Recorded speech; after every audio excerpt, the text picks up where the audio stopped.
This is TNT, bringing you the thrill of NASCAR, the drama of the PGA Championship, and the excitement of the NBA. This is TNT.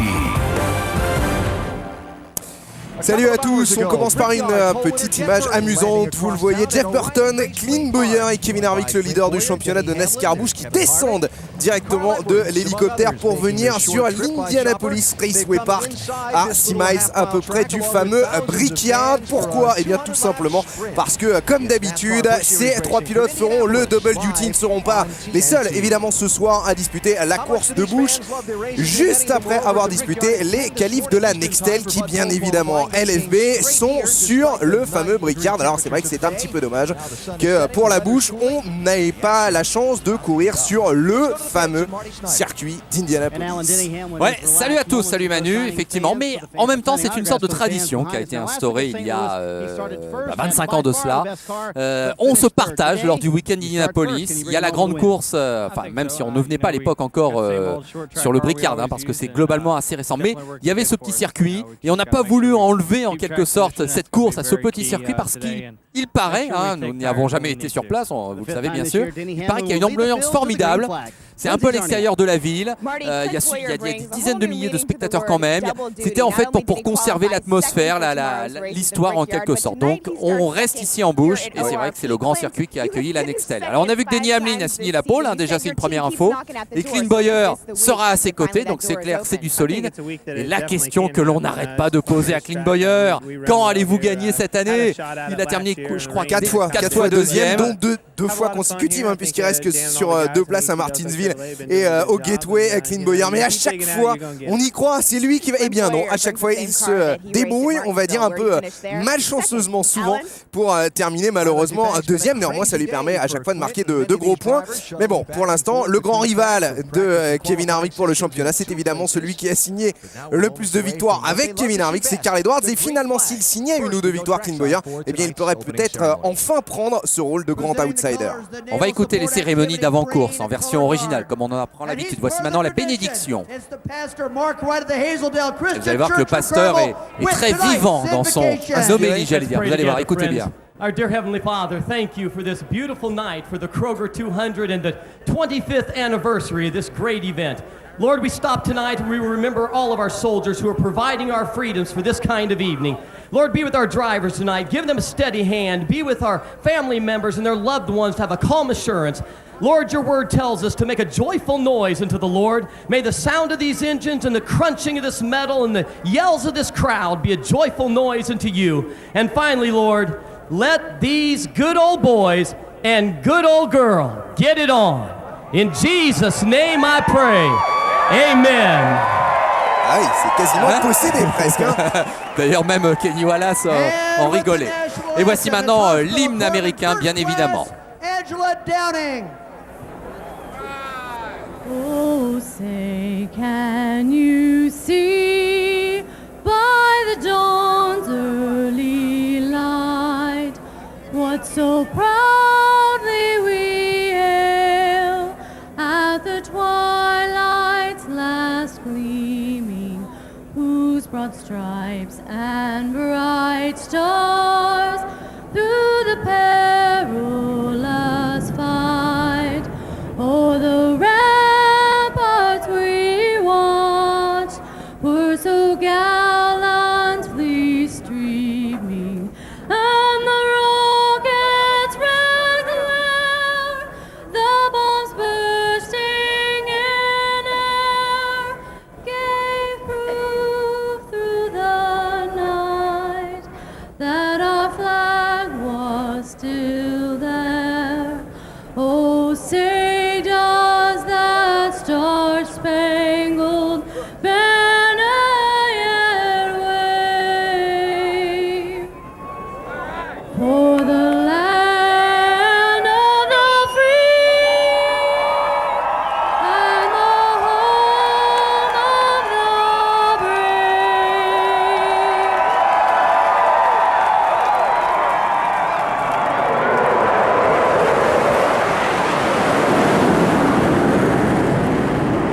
Ah, j'adore. Ah, on met les petits plats dans les grands. Il faut rappeler que cette course d'Indianapolis ce soir correspond à la 25e édition de cette course pour les 25 ans de la série. Et bien évidemment, on fait un petit peu plus que d'habitude, même si c'est vrai qu'on a l'habitude de ces grands shows à l'américaine. 23e course de la saison. Vous connaissez désormais les enjeux un petit peu. Est-ce que Kevin Harvick peut ne pas être champion? Je vais dire, c'est ça le premier enjeu à mon avis. Est-ce qu'on peut revenir sur Kevin Harvick? Les deux évidemment enjeux sont liés, mais le premier, franchement, je vois pas comment ce serait impossible, mais sait-on jamais. Et puis qui pour les places d'honneur, bien évidemment. Surtout que sur ce circuit, il faut jouer les coudes, il ne faut pas avoir peur des contacts. C'est un short track, hein, comme on dit Manu. Il y a les super speedway, il y a les circuits normaux, il y a les routiers, et il y a la 4e catégorie, à laquelle beaucoup sont attachés aux États-Unis parce que ça correspond un petit peu aux racines de la NASCAR. Ce sont les short tracks. Oui, exactement. 0,686 milles seulement pour cette piste de l'Indianapolis Raceway Park. Je pense qu'on accroche un petit peu. Hein. Et puis on dit miles. Hein. Oui. En termes de forme de l'ovale, c'est un petit peu comme Martinsville, c'est-à-dire vraiment deux grandes lignes droites, deux virages très très serrés, donc pour ces 0,686 miles. Voilà, pour vous faire plaisir. Avec peu de banking en plus, hein, 7 degrés et demi dans les virages. Autrement dit, 2 degrés seulement en ligne droite. Ouais, c'est quasiment plat. Rien. Et c'est pas forcément facile. Indianapolis, racing's capital. Home to the Brickyard, where traditions have been formed and legends have been made. Tomorrow, the men of NASCAR set their sights on one of racing's most storied grounds. But tonight, on the other side of town, a different track, a familiar setting with a new name awaits the boys of Busch. It's short track racing from O'Reilly Raceway Park.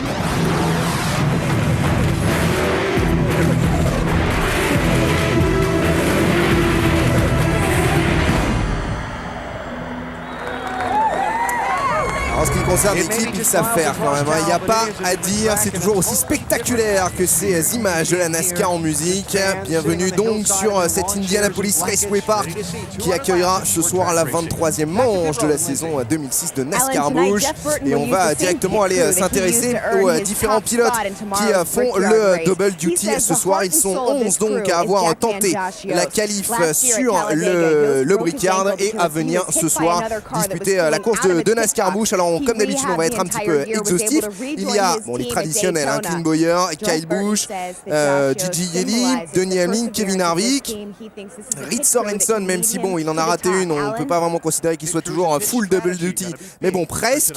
Et puis Carl Edwards, et il faut rajouter ce soir Jeff Burton, évidemment Kenny Wallace, Paul Menard et Greg Biffle. Gentlemen, start your engines! Voilà, on prend son temps ce soir, hein, on vous donne toute l'avant-course en intégralité. Il y a effectivement une femme au départ, hein, vous avez entendu, Lady and Gentlemen, Madame et Messieurs. Eh bien, votre chouchou est là, Erin Crocker. Oui, Erin Crocker qui va participer à cette course, numéro 98 pour elle, avec une voiture donc de l'équipe de Ray Evernham. Un petit point sur le classement, donc vous connaissez désormais l'histoire, avec une avance monumentale de Harvick sur tout le monde. Même si derrière, eh bien, il pourrait y avoir une belle bataille en perspective pour les places d'honneur, il se peut que ce ne soit que pour les places d'honneur justement. Mais en tout cas, on va dire que jusqu'à Gigi Yeli, bon, c'est relativement serré. Après, il y a une sorte de break quand même qui a été fait avec Paul Menard. Et on découvre tout de suite la grille de départ. Et 6e pole position de l'année pour Denny Hamlin. 6 pôles de victoire. Il ne transforme pas à chaque fois, mais enfin, c'est incontestablement le meilleur performeur du peloton en ce qui concerne les qualifs. À ses côtés, Clint Bowyer. Et puis derrière, belle surprise avec Ron Hornaday, Burlen Amar en deuxième ligne, le rookie, petit protégé de Kevin Harvick. Et puis derrière, la suite patron de la grille de départ. Oui, le patron. Le patron est derrière, c'est deux voitures en fait. On est bien d'accord. Alors, qu'est-ce qu'il y a? Il y a Rich Sorenson en 4e ligne, Yeli et Biffle en 5e ligne, c'est quand même très solide. Mike Skinner, tiens, qui revient parfois faire quelques courses en bouche. Jason alors là, oui, est là. Événement. Ça y est. 400e départ ce soir. Ça y est, il devient, il rentre, on va dire, dans la même centaine que le recordman. Il était évidemment déjà le deuxième dans la hiérarchie, mais cette fois, il a 400 départs. Ah, il n'est plus qu'à 17 7 unités de Tommy Houston. Petite déception peut-être pour Carl Edwards qui n'est qualifié que 22e. Il y aura du trafic devant lui s'il veut espérer revenir aux avant-postes. C'est vrai que la plupart des favoris sont plutôt devant. Lui c'est peut-être le seul qui est un petit peu loin. Et on le sait, sur cet ovale d'Indianapolis, c'est quelque chose à gérer particulièrement le trafic. Il va falloir suivre la course de Carl Edwards. Ça devrait pas être facile, mais bon, le bonhomme a le talent pour remonter sur les avant-postes. Le neveu devant l'oncle, Steve devant Mike en 13e et 14e ligne. Vous avez remarqué la présence également au volant de la voiture numéro 99 de David Reutemann, toujours pas de Michael Waltrip qui fait une pause en NASCAR Busch. Alors Jeff Burton, on en parlait tout à l'heure, il est là. Rappelons qu'il a quand même gagné 2 fois cette année à Dover et à Atlanta, donc une présence de Jeff Burton n'est pas anodine. On a vu quelques images de l'année dernière, il y a un de ses mécaniciens qui s'était blessé pendant la course. Il a mis quelques mois à s'en remettre, le mécanicien, et c'est bien dans la tradition américaine. Jeff Burton a dit que c'était pour lui cette course parce qu'il revenait, il sera là ce soir. Et puis Erin Crocker, donc elle est là, assez loin, avec Morgan Shepherd qui l'a déjà emporté à 3 reprises sur ce circuit. Erin Crocker qualifiée en avant-dernière position. A noter qu'il y avait 44 inscrits, 43 pilotes au départ. Il y en avait un seul qui devait rester sur le carreau. C'est pas de chance, on va quand même le citer, l'équivalent de la lanterne rouge. C'est Todd Schaffer qui aura été donc le seul à être éliminé. C'est vrai que c'est un peu malheureux pour lui. Ouais, c'est pas de chance. Et puis puisque vous parliez d'Erin Crocker, on va tout de suite préciser. Certes, elle est un petit peu loin sur la grille, c'est son 4e départ de la saison seulement, mais elle est en pleine progression. C'est-à-dire qu'à Nashville, pour sa première course de l'année en NASCAR Busch, elle avait terminé 37e. À Milwaukee, elle avait terminé 28e, 19e à Gateway pour sa 3e course la semaine passée. Donc, pourquoi pas peut-être un top 15 pour votre petite protégée. Ça progresse, ça progresse. Belle mise en épi des voitures. C'est pas toujours qu'on voit ça. Il y a vraiment une ambiance de fête. Tous les témoignages le disent. Petit circuit, à l'extérieur de la grande ville, à l'extérieur même tout court du grand circuit. Eh bien, au lieu de faire de l'ombre à ce circuit, à ce rendez-vous, c'est une sorte de venue alternative qui a conservé une certaine authenticité et tout le monde prend plaisir vraiment à venir ici. Vraiment, tous les témoignages le disent. Et du reste, pendant le fameux week-end des 500 miles d'Indianapolis, évidemment disputé sur le Brickyard, il y a énormément de courses de support pendant tout le week-end qui sont disputées sur cette Indianapolis Raceway Park. Circuit complètement atypique, c'est ça qui est drôle par rapport à l'énorme Brickyard, l'image d'Indianapolis, cet énorme circuit de 2,5 miles. Et puis juste à côté, un tout petit circuit qui est finalement presque aussi sympa et un challenge en tout cas complètement différent en termes de repères pour les pilotes qui vont faire le double duty ce soir. Gros plan sur l'écurie Harvick avec Bernie Lamar, effectivement meilleure qualification 4e, avec Ron Hornaday donc pilote rugueux sur ce genre de petit circuit. Ça peut être effectivement un atout parce qu'il ne renonce pas. Et puis petite précision, cette voiture a un numéro 21 que conduit Kevin Harvick ce soir. Elle est neuve, elle n'a couru qu'une seule fois, c'était à Martinsville sur le même type de piste et on se souvient ce qui s'est passé. La victoire était à la clé. Donc vous êtes en train de nous dire que Kevin Harvick est le favori de cette course? Peut-être j'irai pas jusque-là, mais enfin il va falloir de toute façon le surveiller comme toujours et il va falloir attendre que ça se décante un petit peu. Nous avons 200 tours au programme ce soir, mais il reste quand même, peut-être pas le favori, mais un grand prétendant, c'est évident. Alors la fenêtre de ravitaillement, regardez, 70, entre 70 et 140 ça tours. va, c'est large. C'est large. Donc question, peut-on faire et fera-t-on un seul arrêt au stand dans cette course? C'est pas impossible s'il y a peu de neutralisation, bien évidemment. Ça restera possible. 200 tours, ça fait une durée totale, une distance totale de 137 miles.2. C'est très court, c'est une des plus courtes courses de l'année. Ça peut aller très très vite, croyez-moi, ici pour cette 22e manche de la saison. Et puis dernière petite précision également LFB à noter, nous avons 7 anciens vainqueurs sur cette piste ce soir engagés dans le peloton, il va falloir les suivre. Alors évidemment il y a, si je ne vous dis pas de bêtises, Morgan Shepherd c'est sûr, Greg Biffle, Kevin Harvick bien évidemment qui a déjà gagné, on s'en était douté. Il y a Kyle Jason Busch, Keller. Oui, Jason Keller, Kyle Busch et Mike Wallace. Voilà. Mais se sont imposés aussi sur ce circuit, je vois des noms prestigieux. Michael Waltrip, Bobby Labonte, effectivement, Butch Miller, Randy Lajoie, Dale Earnhardt Jr. également qui s'était imposé. Martin Truex Jr., le dernier vainqueur, c'est lui qui s'était imposé l'an passé devant Clint Bowyer, Reed Sorensen, Jason Keller et David Stremi. Alors je regardais, je vous disais la distance, 137 miles au total. Je pense que c'est la course la plus courte de l'année. En termes de distance, évidemment, il y aura quand même les 200 tours, mais... Oui, c'est vraiment très très court. alors que sur des circuits, Et regardez on ce fait le public. double hein, pratiquement. Ah oui, oui. Ouais. Alors, il y a vraiment une bonne ambiance, hein, c'est clair. On sent l'ambiance familiale, l'ambiance du samedi soir, l'ambiance détendue où on vient avec une boisson fraîche, regarder une course de voitures. Et tout est réuni effectivement pour que ça se passe bien. Avec deux lignes, nous dit-on, qui sont à peu près équivalentes. Hein. On peut être à deux de front, si j'ose dire, à chaque virage, intérieur-extérieur, mais il n'y a pas de ligne désavantagée par rapport à l'autre, donc ça promet du spectacle. Et dès le départ, il faudra voir si Denny Hamlin conserve l'avantage de sa pole. Voici Jeff Burton, attention, tout en vert vêtu. à Clint Bowyer à Aussi. côté, qui évidemment a pour principal objectif, j'allais dire, de partir en tête et ne plus jamais être rattrapé. C'est encore le meilleur moyen pour lui, vraisemblablement, d'aller signer une victoire cette saison. Voici Carl Edwards qui part donc 22e. Et attention, il faut se frayer un chemin, c'est pas forcément évident. Et les feux du Pescar se sont éteints. Là vraiment on a décidé de vivre pratiquement en intégralité comme en direct l'avant-course. Dans un tour, ce sera donc le Green Flag, le grand départ de cette 23e manche de la saison. Et donc Kevin Harvick a priori en mesure une nouvelle fois, mais faut-il le blâmer pour cela? Bien sûr que non.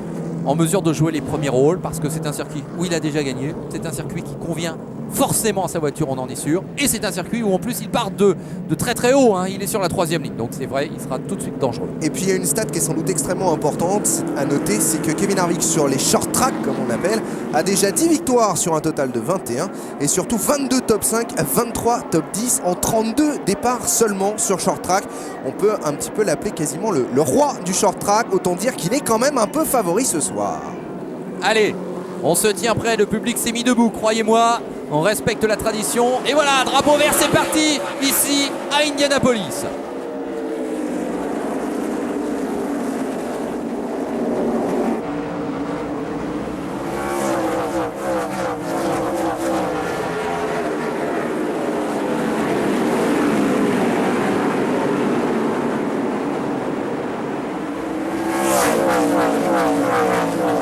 Eh bien, les affaires ne commencent pas très bien pour Clint Bowyer qui s'est fait prendre d'entrée de jeu sa 2e place par Hornadell Junior. Mais attention, il va peut-être essayer par l'intérieur d'aller récupérer cette 2e place. En tout cas, vous avez la réponse à votre question. LFP, Denny Hamlin a tiré l'avantage de sa pole. Oui, mais la surprise est venue effectivement de la petite attaque qui s'est transformée en place chèrement conquise de Derrière, Randy ça a Hornaday, été donc sur Bowyer. Un petit peu chaud pour la main au passage du mur. Il a d'ailleurs occasionné un coup de volant d'Harvick pour éviter le contact avec son patron. Oui, pourtant nul doute que Burn et Lamar ne mettent pas trop Regardez, de distance. Ah, non, ils sont regardez. touchés. Ah ouais, là c'est une surprise quand même. Hein. Et rebelote, ouais. Ah ouais, il se défend.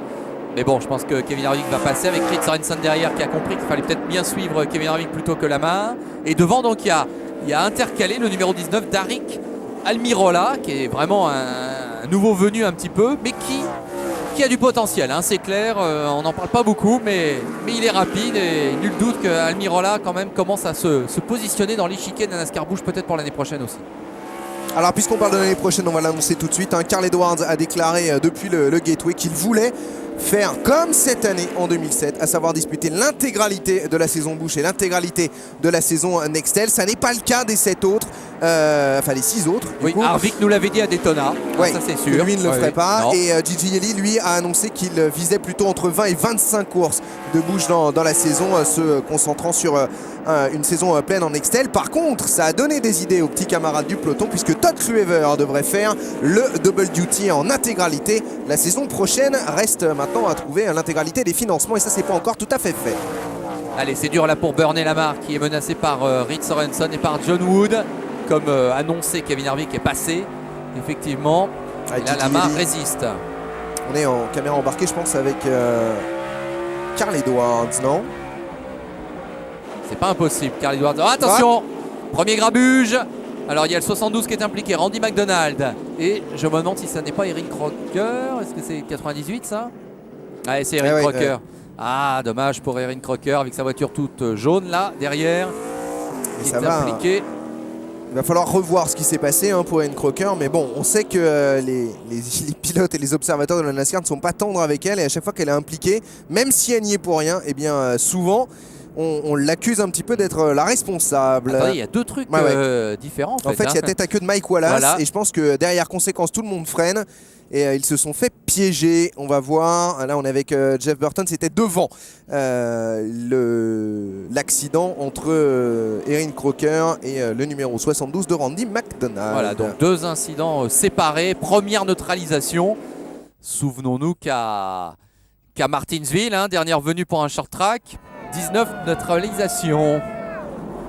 On espère que ce soir, on n'aura pas 19 drapeaux jaunes. Faut quand même être honnête. On avait battu le record, mais ça avait été quand même un petit peu long. Souvenez-vous, ce rendez-vous de Martinsville, qui avait été le dernier donc rendez-vous qui ressemblait beaucoup à ce type de circuit. C'était donc le dernier short track dans le calendrier. Voici la voiture de Mark Farland, pilotée par donc ce pilote qui est le protégé de Dale Earnhardt Jr.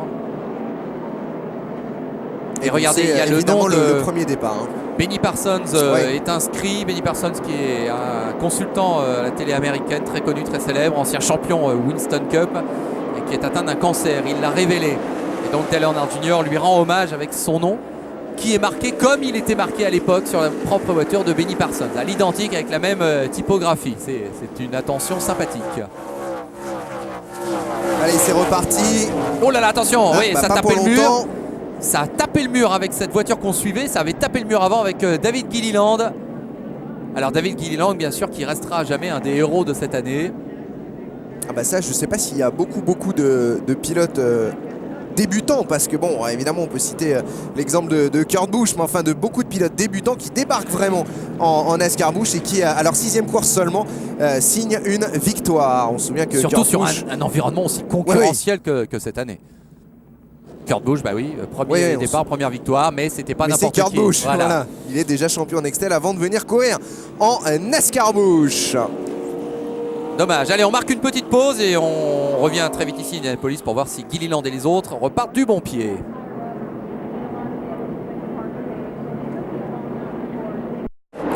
Retour sur l'Indianapolis Raceway Park pour la 23e course de la saison 2006. Et vous le voyez toujours, Denny Hamlin solidement accroché au commandement, le poleman derrière Ron Hornaday Jr. Et puis en 3e position, Clint Bowyer. Et toujours très belle position pour Aric Almirola qui conserve sa 4e position même s'il est maintenant sous la menace de Kevin Harvick.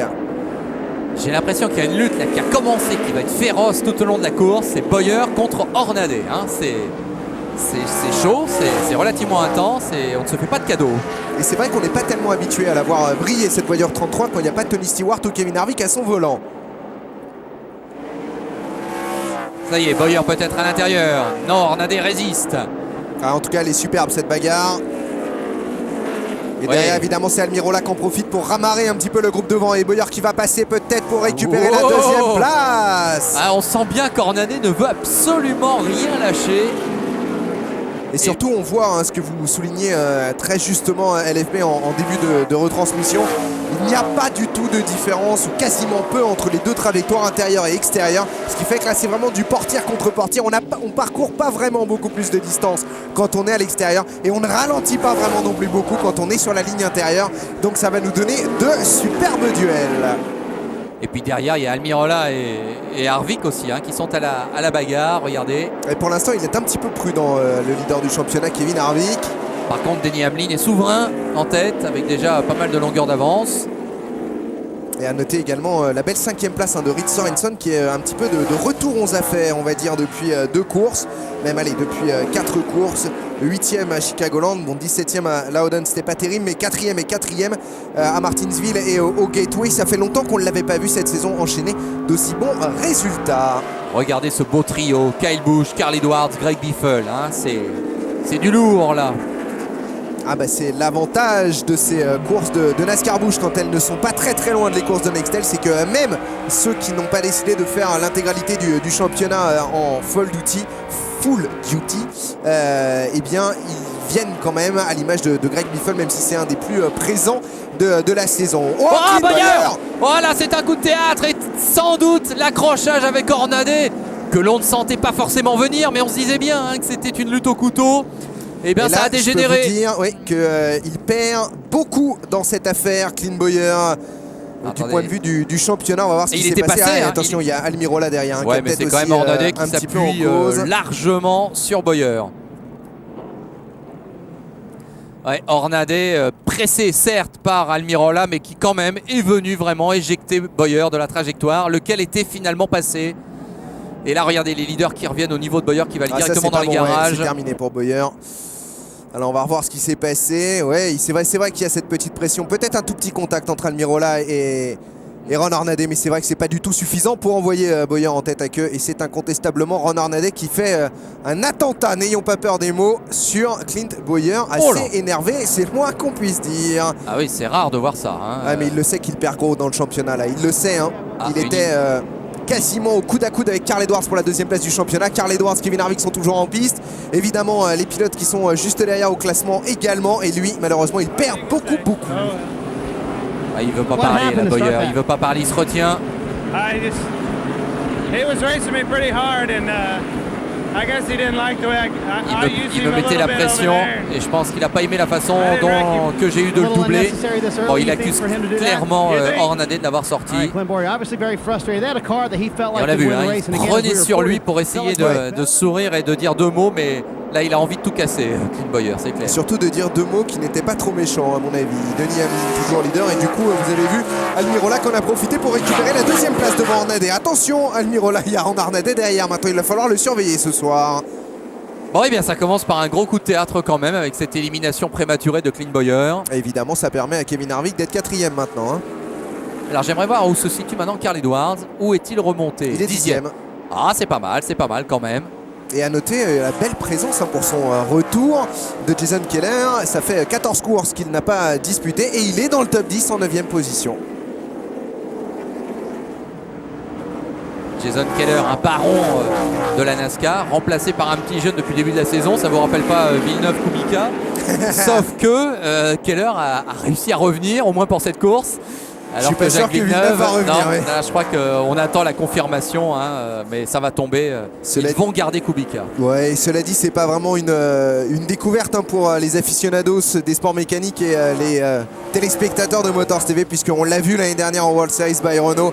Robert Kubica, impressionnant de maîtrise, un grand talent incontestablement. 21 ans seulement pour sa première course en Formule 1. Il rentre dans les points, même si derrière il est déclassé. Je peux vous dire que Robert Kubica, on l'a découvert sur Motors TV, vous allez énormément entendre parler de lui.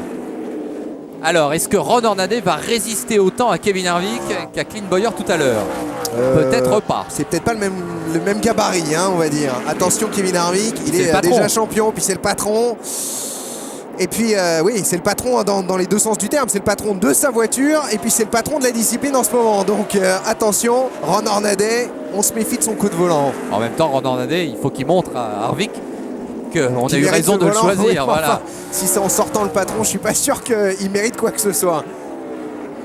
Et derrière, il y a une belle bagarre également entre Carl Edwards et Gigi Yeli. Ouais, c'est du solide avec Jason Keller également qui est là avec son numéro 66. Voilà, il a le numéro 66. Hein, c'est la voiture qu'a piloté récemment Chris Wimmer. Et il s'est fait dépasser d'ailleurs par Edwards. Alors là, c'est important pour le championnat. Yeli Edwards, ce sont les deux pilotes dans le top 5. Et voilà, comme annoncé, Harvick également qui réussit à prendre le meilleur sur Hornaday. Et attention, Harry Sorensen qui va peut-être essayer d'en profiter également derrière, mais à mon avis... Ah, nouvelle neutralisation, troisième. Alors, qui est impliqué? Oh là, regardez, ça tapait fort. Encore McDonald de 72. Toujours dedans, et Pidgey Jones. Et puis il y a également Ashton Lewis Jr. qui est parti à la faute. Et c'est pas tout. Johnny Sauter avec son double 0. Il va falloir revoir ce qui s'est passé. Mais 4 voitures vraisemblablement impliquées dans cet accrochage. Dommage pour Johnny Sauter qui est souvent à l'aise sur les short tracks également. Et pour l'instant, le numéro gagnant, c'est toujours celui-là, le numéro 20 de Denny Hamlin. Plus impressionnant que jamais, va-t-on dire, au fur et à mesure des semaines. D'accord, le championnat, ça sera difficile, sauf miracle, mais... Enfin, a priori, ça sera difficile pour tout le monde, le championnat. Oui, mais quelle belle constance cette année de Denny Hamlin, que ce soit en Nextel ou en Busch. Ah tiens, on va regarder ce qui s'est passé depuis le début avec Hornaday et Bowyer. Alors là, on était déjà dans le feu. S'il n'y a pas eu contact, d'action. c'est pas passé loin. Bowyer qui finalement passe, mais en passant... Petit contact, ouais. Est-ce que Hornaday, ça l'a énervé? En tout cas, là, les situations étaient inversées. Ouais. Ils sont un petit peu chauffés tous les deux quand même avant de partir à la faute. Et puis on va arriver voilà, au moment où ils sont aussi au moment où Hornaday porte cette grosse attaque sur Clint Bowyer, déséquilibre complètement l'arrière de la voiture. Et malheureusement là le pilote ne peut pas faire grand chose. Et nous sommes dans les garages avec Clint Bowyer qui met la main à la pâte. Eh oui, il a un outil dans la main. Une masse, Oui. hein, c'est comme ça qu'on répare en NASCAR. Il y a Voilà. qu'en NASCAR qu'on peut voir ça je peux vous le dire. Oui, ça c'est sûr que c'est pas Fernando Alonso qui commencerait à aller changer lui-même ses écrous de roue. Quand bien même ceux-ci se font la malle, Voilà. si vous pardonnez l'expression, en pleine course qu'on a dominé. C'est vrai qu'il De avait, bout en bout. il avait été exceptionnel, Alonso, on peut le dire. C'est vrai que c'était un peu injuste et un peu terrible là, de terminer comme ça ce Grand Prix de Hongrie qui nous a vraiment passionnés Oui, de bout mais en bout. je vous rappellerai cette phrase d'Enzo Ferrari pour finir premier. Premièrement, il faut finir, c'est la règle de base et la mécanique en fait partie, c'est comme ça. Allez, le restart. On perd pas trop de temps ce soir, c'est bien. Les restarts sont donnés assez vite. Alors c'est Almirola toujours deuxième maintenant. Je Derrière pense pas Hamlin. qu'il va rester deuxième très longtemps Almirola parce qu'on voit derrière Kevin Harvick qui immédiatement se décale pour aller chercher l'intérieur. Il est quand même assez... alors on a vu un petit débris peut-être volé d'une des voitures. Il est quand même assez à l'aise, on a l'impression ce soir, le leader du championnat. Est-ce que ce sera encore une course pour Kevin Harvick? Évidemment, pour l'intérêt du championnat, ça serait pas forcément génial.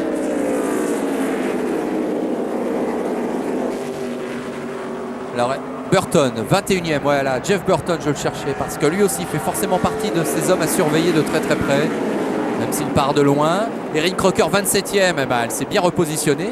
Paul Ménard, 28e, David Green, 29e. Il y a du beau monde. 33e place seulement pour David Rottiman. Deux rangs devant Mark McFarland. David Gilliland est reparti à la 37e place. Oh là là, c'était au millimètre hein, avec Yeli et Burney Lamar.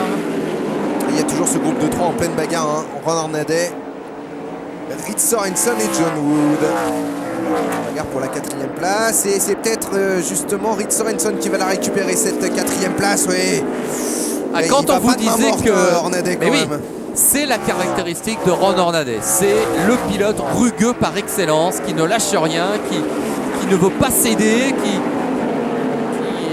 s'appuie parfois un petit peu, qui n'évite pas les contacts. C'est un dur à cuire, c'est un pilote de stock car pur et dur. Et c'est aussi sa qualité. Hein. Voilà pourquoi on le retrouve régulièrement en joker de luxe. Mais c'est pas facile de le chercher, hein, d'aller le chercher et de le doubler. En tout cas, Rich Sorensen a réussi pour récupérer la 4e place et John Wood va essayer d'en faire de même. Et je pense que cette fois ça va passer pour John Wood. Je pense aussi qu'à force de mettre des contacts, Ron Hornaday a peut-être peur maintenant de commencer à voir sa voiture partir en lambeaux. Et Bowyer, hein, 43e bien sûr, avec la mention off. Peut-être repartira-t-il tout à l'heure, mais alors pour sauver quoi? Une place dans les 35 premiers peut-être, mais quelle désillusion pour Clint Bowyer, qui avait le sourire pourtant. Hein. Bien sûr, on a compris qu'il en avait un petit peu marre qu'on lui pose la question, mais il l'avait dit dans la réponse. On l'avait pas traduite exactement, mais il avait dit non, je pense que franchement là ça va bien finir par le faire, et aujourd'hui, ce soir, je suis confiant. Il avait l'air vraiment confiant, hein, Clint Bowyer. Eh bien, il tombe de haut. Surtout qu'il pilotait la voiture avec laquelle il avait signé la pole à Martinsville et qui lui avait permis de terminer deuxième, juste derrière Kevin Harvick.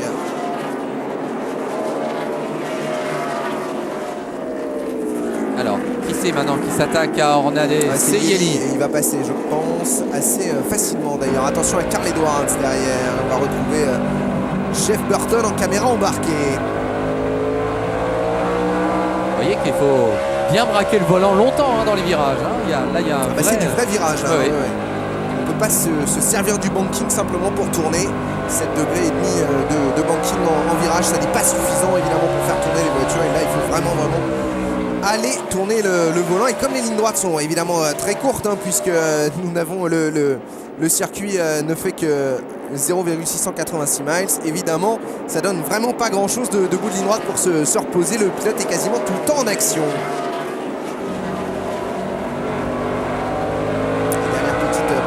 Si on dit que c'est le même type de circuit que Martinsville, c'est vrai, normalement on y va beaucoup plus vite. Oui.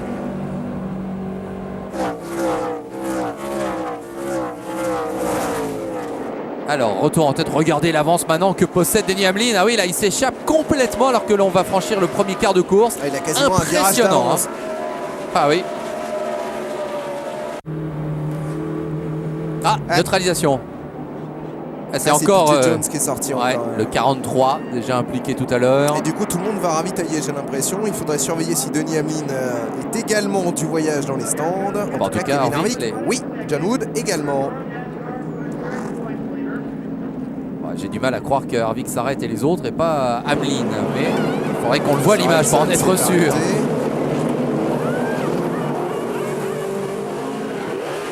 Top pour Sorensen, ça repart. Eh bien Hamlin, ça y est, on est chez lui là. Ouais, ben on s'est pas arrêté, hein, confirmation. Donc il va s'arrêter au tour suivant. Ah ah!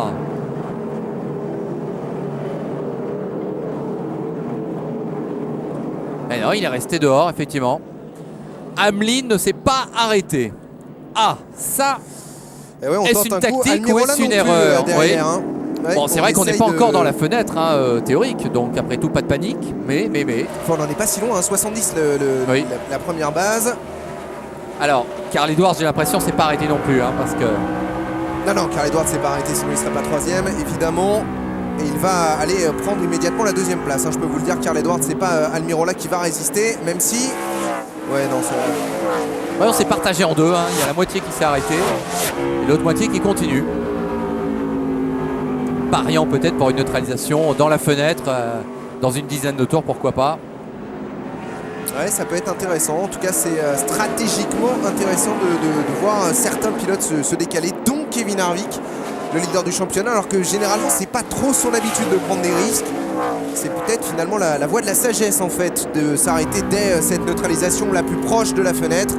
Et c'est du côté de Denny Hamlin et peut-être de Carl Edwards qu'on a pris des risques. Si jamais il n'y a pas d'interruption, il va falloir s'arrêter dans la fenêtre sous drapeau vert. Mais enfin bon, en même temps, la fenêtre, 70-140, ça laisse quand même une petite marge pour avoir des drapeaux jaunes, hein. Exactement. Et il est passé deuxième, hein, Carl Edwards, on l'a bien vu. Attention derrière à Paul Menard qui va s'attaquer à Ogi Vidovic. Et confirmation qu'Hamlin a peut-être une nouvelle fois la meilleure voiture ce soir. Il est en tête depuis le début de la course et il est relativement impressionnant. Caméra embarquée avec Carl Edwards, effectivement. Almirola juste derrière. Alors ça fait 20 places de gagné pour Edwards, bien sûr. Il est devant Harvick, c'est déjà ça. Oui, bon, enfin, à un moment ou à un autre, il va falloir qu'il s'arrête lui aussi, hein. Par contre, S'il y avait une neutralisation dans 30 tours, je dis n'importe quoi, pourquoi pas, hein, ils pourraient s'arrêter Ah aussi oui, oui. tous les deux de nouveau et ils Bien seraient sûr. toujours devant. Alors voici Harvick justement.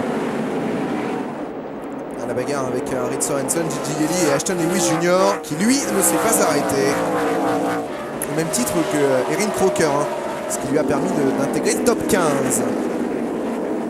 Alors Kevin Harvick qui avait fait un appel suite au déclassement et à la perte de points de Bernie Lamar à Daytona. Et Ça n'est pas passé non plus. ça a été confirmé. Alors en fait chez Harvick on ne niait pas les erreurs, mais on trouvait que la sanction avait été trop sévère avec l'amende et les points en championnat enlevés. On leur a répondu, j'ai lu un peu les arrêtés en quelque sorte. Bon, il y avait déjà eu c'était récidive, il y avait déjà eu autre tricherie avec le même pilote. Sous-entendu, il ne faut peut-être pas aussi exagérer trop non plus, donc c'est maintenu. Voilà. Oui, et puis je pense que du côté des officiels de la NASCAR, on n'a pas vraiment non plus énormément de remords à pénaliser l'équipe du leader du championnat parce que globalement, lui, il le connaît le règlement, hein. Donc s'il va essayer de, passez-moi l'expression, truander peut-être un petit peu avec son pilote protégé, bah c'est normal aussi qu'on lui tombe dessus de manière un petit peu forte. Alors en tout cas, Harvick continue à se frayer un chemin dans le peloton. Bowyer toujours 43e et dernier. Terrible constat. Pratiquement 2 secondes d'avance pour Hamlin sur Edwards, c'est beaucoup. Et les écarts commencent à se creuser. Et si vous savez la caractéristique de ces short tracks, s'il n'y a pas beaucoup de neutralisation, on se retrouve très très vite à un tour. Oui, il va falloir savoir gérer le trafic, on l'a dit, hein, ça va être une des clés importantes de cette course. Et en tout cas, on a vu Kevin Harvick revenir déjà à la 6e place. Oui, ça c'est assez impressionnant. Erin Crocker, toujours dans le même tour. 21e, McFarland, Burton, Steve Wallace, Lamar, 25e, Gilliland. Ah oui, là, il y a des beaux noms. Et Kenny Wallace, qui est 27e. Bon, en tout cas, Hamlin, clairement le favori maintenant de cette course. Le voici d'ailleurs.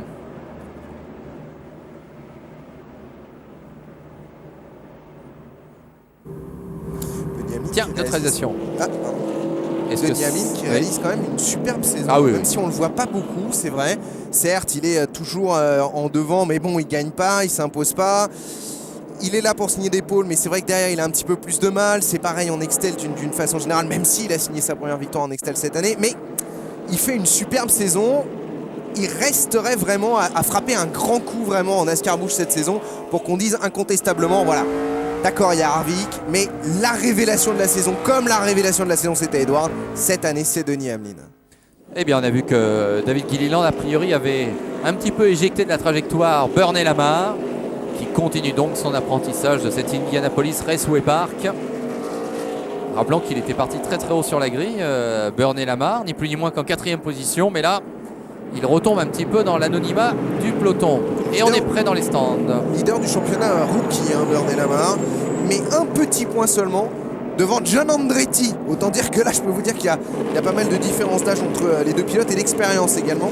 John Andretti qui, mine de rien, c'est vrai, on le voit pas souvent, enfin pas vraiment s'illustrer. Et pourtant, il pointe quand même à la 12e, au 12e rang du championnat. C'est pas si mal, à 130 points à peu près du top 10. Alors, ça arrête de nouveau Carl Edwards. Alors ça, Almirola, c'est pas si logique que ça. Eh ben si, Edwards s'était pas arrêté tout à l'heure. Ben oui. Voilà, donc si j'ai été surpris, c'est parce que Hamlin ne s'est toujours pas arrêté. Voilà, mais Edwards, si, c'est logique. Oui, ce qui est bizarre, c'est qu'Hamlin ne s'arrête pas en effet. On doit être très chargé en essence ou on tente un coup. En tout cas, c'est vrai que c'est bizarre. Peut-être qu'on a choisi de partir devant, de prendre énormément d'avance et puis derrière d'essayer de, pourquoi pas, gérer éventuellement. Mais enfin, avec le système des drapeaux jaunes, c'est pas forcément le... C'est un petit peu surprenant de ne pas voir Hamlin s'arrêter. Voilà, on vous l'avoue tout à fait clairement. En tout cas, on va le retrouver ici, Denis Hamlin. Juste devant Kevin Harvick qui bien évidemment lui ne s'est pas arrêté puisqu'il s'était arrêté sur le drapeau jaune précédent et donc se retrouve à nouveau à sa place de départ, à savoir 2e juste derrière Hamlin. Paul Menard ne s'est pas arrêté non plus, pas plus que Denis Hamlin. Alors là, c'est peut-être un peu moins facile là, pour Denis Hamlin pour contrôler la meute. Et on voit que Harvick lui met une véritable pression. Hamlin en tête depuis le début de la course. Mais pour combien de temps? Parce que ça y est, Harvick, on a le sentiment que sa course est lancée. Et que là, la perspective d'aller enfin prendre cette première place le motive. Sorensen qui... Ah oui, là, attention, c'est peut-être fait sur la ligne, on va voir. Numéro 20 ou numéro 21? Eh bien, je vous annonce que c'est le 21. Voilà, changement de leader. Officiellement, Kevin Harvick est en tête. Denis Hamlin aura mené les 84 premiers tours. Est-ce qu'il va reprendre son bien? C'était là, proche. je peux vous dire que je mets pas mon dos entre les deux voitures. Ah, intéressant le prochain passage sur la ligne. Kevin Harvick donc leader pour 145 millièmes devant Denis Hamlin. Ça y est, c'est fait, il s'est mis derrière. Et Rich Sorensen, excellent 3e, au même titre que Paul Menard. Très beau 4e pour l'instant. Alors il tente un coup un peu risqué, Paul Menard, au même titre que Denis Hamlin. Mais je pense que c'est pas forcément le mieux joué parce que maintenant, il va falloir pour les deux hommes Hamlin comme Menard gérer l'usure des pneus. Et je pense que maintenant, on commence à croiser un peu les doigts en espérant le drapeau jaune. Alors souvenons-nous, Manu, que chez Hamlin, on a quand même perdu une course qu'on ne devait pas perdre la semaine dernière à Gateway. Là encore, il y a une sorte de décision un petit peu surprenante, pas encore illogique ou scandaleuse, mais on s'interroge déjà un petit peu sur la stratégie d'Hamlin. Déjà, il y avait une erreur. Enfin, surprenante. Oui. Parce qu'on ne joue pas une certaine sécurité qui aurait été tout à fait normale. Et est-ce que le fait que Harvick maintenant ait pris le pouvoir, c'est pas une sorte de passage de témoin? Une sorte de deuxième course aurait commencé, pratiquement même à la mi-course. Et est-ce que c'est pas la voie qui est ouverte pour Harvick? Ça m'inquiète parce que je peux vous dire que Kevin Harvick, quand il s'installe en tête, généralement, il a tendance à y rester. Oui, c'est un peu symbolique tout cela. Ouais. Alors maintenant, on va croiser les doigts pour voir Carl Edwards revenir le plus proche possible de Kevin Harvick. Évidemment, devant, ça serait aussi bien. Pour l'instant, Je crois qu'il est un petit peu loin, hein, Carl Edwards. On va essayer de Aïe, suivre aïe, aïe. ça. Ouh, Hamlin Ouais. en délicatesse avec ses gommes. Maintenant, c'est quasiment évident. Sous la menace de Reed Sorensen. Et oui, c'est ça qu'on voulait dire. Pour Hamlin, ça commence à se compliquer sérieusement. Regardez, Harvick a pris un petit peu le large. Et le signe qui ne trompe pas, c'est maintenant Reed Sorensen qui menace Denny Hamlin. Donc Denny Hamlin, à mon avis, là, il faudrait vraiment une neutralisation. Et il faudrait surtout en profiter. Bah oui, mais il en a laissé passer 2. Oui, c'est ça, C'est c'est ça ça. maintenant. Tout à fait. Alors bon, il y a toujours la solution évidemment de jeter un gant sur la piste, par exemple. Mais enfin, c'est pas bon là déjà ça va se voir parce que l'ovale est tout petit. Et surtout évidemment, je suis pas sûr que ça soit vraiment du goût des officiels de la NASCAR. Et oui, il est un petit peu plus lent, Hamlin, que Sorensen au dernier passage sur la ligne. Environ 160 km/h de moyenne sur un tour. Et Biffle qui est remonté également dans le top 10, il est 6ème maintenant, tout comme Jason Keller 8ème devant Danny O'Quinn Jr. Excellent 9ème. Jeff Burton est maintenant 12ème devant Ashton Lewis Jr. Alors Nouvelle Jason attaque. Keller, j'ai une petite Oui. précision, il faut quand même le surveiller quand même ce soir. Certes, c'est son retour, certes, ça fait 14 courses qu'il n'a pas couru en NASCAR Busch, etc. La dernière, c'était à Nashville pour le 8e rendez-vous de la saison. Mais attention, il a déjà 12 départs sur cette piste, Jason Keller, lui qui court depuis 91, c'est pas vraiment étonnant. 2 victoires, 95-99, 7 top 5 et 9 top 10. Autrement dit, c'est quasiment l'une de ces pistes où il a le plus de réussite. Pour son retour, aller signer pourquoi pas un top 5, ce serait magnifique. Oui, et ça explique sans doute pourquoi on a fait appel Oui, à lui. aussi, je pense. On sait bien que cette piste, il est à l'aise. Et que donc c'était l'occasion pour Clarence Brouilleur et son équipe, donc avec cette voiture numéro 66, d'aller sans doute signer un bon résultat. Voilà, on approche de la mi-course. Kevin Harvick en tête. A-t-il pris définitivement le pouvoir? La question est posée. On va en profiter pour marquer en tout cas une petite pause. Petit arrêt au stand, comme on dit souvent, sauf qu'on ne s'arrête pas du tout au stand. Et en tout cas, on se retrouve très vite à Indianapolis pour la suite de cette 23e manche de la saison. Restez avec nous.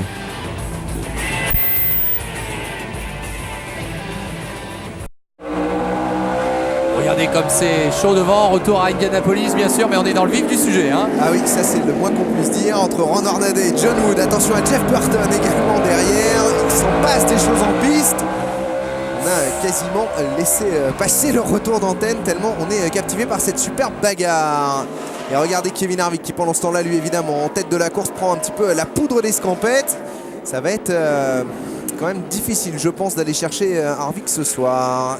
Alors, on va détailler les positions des uns et des autres. Donc, Harvick Johnny en Sauter tête. est bien lent. Oui, donc Harvick, ça y est, il enchaîne les tours et il met les autres à très très loin derrière lui. Donc Sauter, vous me direz, il a été victime d'un accident tout à l'heure, il est lent. Harvick, en tout cas, maintenant, nous semble être le patron de cette course. Il y a vraiment eu un passage de témoin entre Denny Hamlin et lui.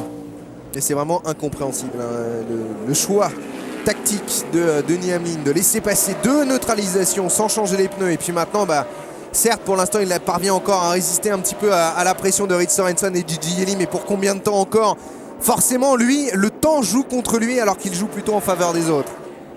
En tout cas, là, on a le groupe donc qui se bat pour la 2e place. Denny Hamlin, Reed Sorensen, Gigi Yeli. Et c'est vrai qu'il a l'air un petit peu aux abois quand même, Hamlin, même si évidemment il y a pas mal de pilotes qui aimeraient bien être 2e à sa place, même aux abois.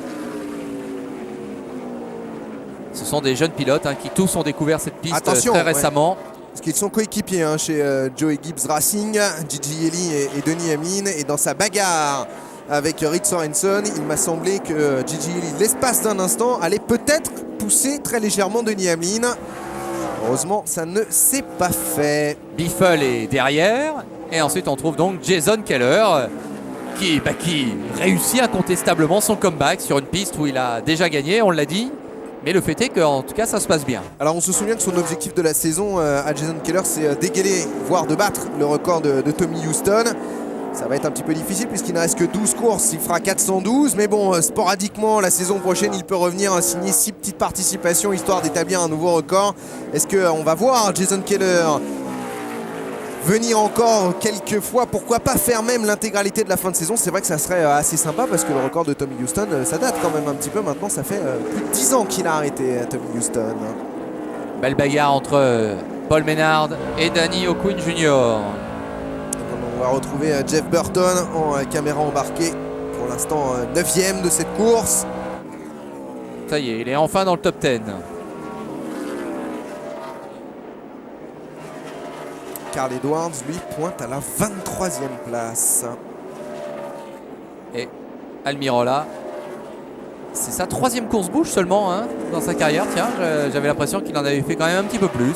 C'est-à-dire qu'on le voit souvent parce que habituellement il qualifie la voiture, il qualifie ou il fait les essais en tout cas des pilotes qui font le full double duty. Et il me semble notamment, si je ne dis pas de bêtises, de Gigi Yeli. Possible. En tout cas, Harvick, là, ça y est, commence à mettre un tour à tout le monde. On l'avait dit. Gilliland, c'est fait. Crocker, ça va être fait.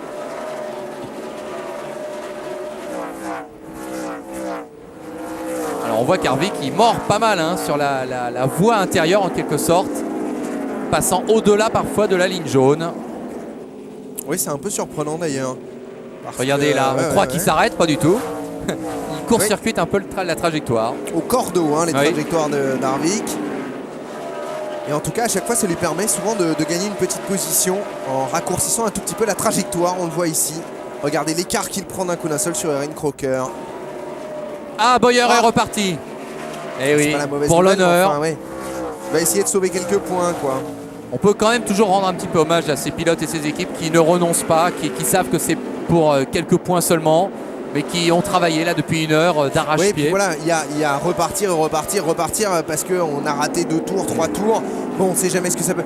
Mais repartir avec 40 ou 50, 60 tours de retard, c'est vrai qu'on se demande un petit peu à quoi ça sert. Surtout que le pilote s'est décasqué, surtout qu'il a aidé en l'espèce à réparer sa voiture. Et pourtant, il a le courage de retourner en piste, de se remettre aussi un petit peu en condition de course, parce que je pense que bon, l'heure de bricolage a dû lui permettre de se calmer, mais moi je serais Ron Hornet et Junior, je me méfierais un petit peu quand même. On voit qu'il va prendre un tour à Kyle Busch, Kevin Harvick. Kyle Busch, alors qui fait une course complètement anonyme. Il est 28e. J'allais dire un petit peu comme souvent cette saison. Ouais. C'est vrai que cette voiture numéro 5 du Team Hendrick, et on a l'impression depuis la saison dernière qu'elle est quasiment maudite. C'est très très rare de l'avoir enchaîné les bons résultats. Alors attendez, Kevin Harvick 37 tours en tête, il en reste on va dire 80 et 37, ça ferait plus de 100, oui. Il peut encore aller chercher les 5 points de bonus, mais il y a quand même un score, d'après moi, de 84 unités à aller chercher pour mener le plus grand nombre de tours, en possession de Denny Hamlin. C'est peut-être pas si évident que ça pour Kevin Harvick.